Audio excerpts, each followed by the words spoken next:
কচু শাক আর চিংড়ি মাছ এভাবে যদি আপনি রান্না করেন তাহলে কিন্তু নিমেষেই প্লেটের ভাত শেষ হয়ে যাবে। আসসালামু আলাইকুম। আজকের রেসিপিতে থাকছে চিংড়ি মাছ দিয়ে কচু শাক রান্না। দেখতে যেমন সুন্দর, খেতেও কিন্তু অসম্ভব মজার হয়। তো মূল রেসিপিতে চলে আসলাম। প্রথমে এখানে কচু কেটে তারপরে খুব ভালোভাবে ধুয়ে পরিষ্কার করে কড়াইতে বসিয়ে দিয়েছি, আর স্বাদমতো লবণ আর কাঁচামরিচ কেটে দিয়ে দিয়েছি।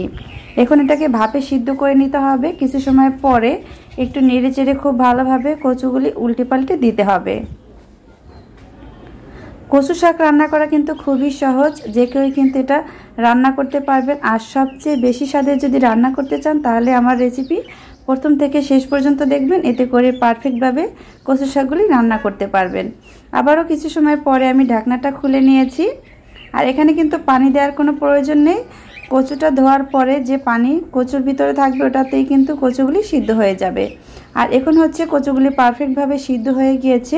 এখন এগুলিকে আমি খুব ভালোভাবে ভেঙে দিব। এগুলিকে খুব ভালোভাবে ভেঙে দিলে দেখুন খুব সুন্দরভাবে কিন্তু লবণ বা যে আপনি মশলাগুলি দেবেন সব কিছু কিন্তু কচু শাকের ভিতরে ঢুকতে পারবে। আর শাকগুলি আমি এটা চুলা থেকে নামিয়ে নিয়েছি। এখন হচ্ছে আবারও একই কড়াইয়ের ভিতরে দিয়ে দিলাম পেঁয়াজ কুচি, রসুন কুচি, আর দিয়ে দিলাম পরিমাণ মতো সয়াবিন তেল। দিয়ে খুব ভালোভাবে এটাকে ভেজে নিতে হবে।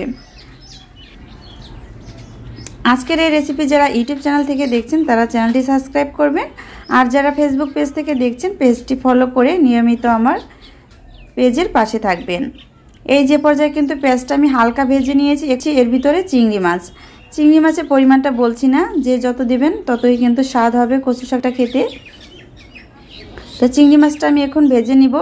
পেঁয়াজ আর রসুনের সাথে চিংড়ি মাছটা ভেজে নিলে খুব ভালোভাবে এটাকে ভেজে নেওয়া যায়। আর এটা হচ্ছে এখন দিয়ে দিচ্ছি স্বাদমতো লবণ, সামান্য পরিমাণে একটু হলুদের গুঁড়ো, আর 1 চা চামচের একটু কম দিয়ে দিচ্ছি পেঁয়াজ আর রসুন বাটা। সব কিছু একসাথে খুব ভালোভাবে কষিয়ে নিব।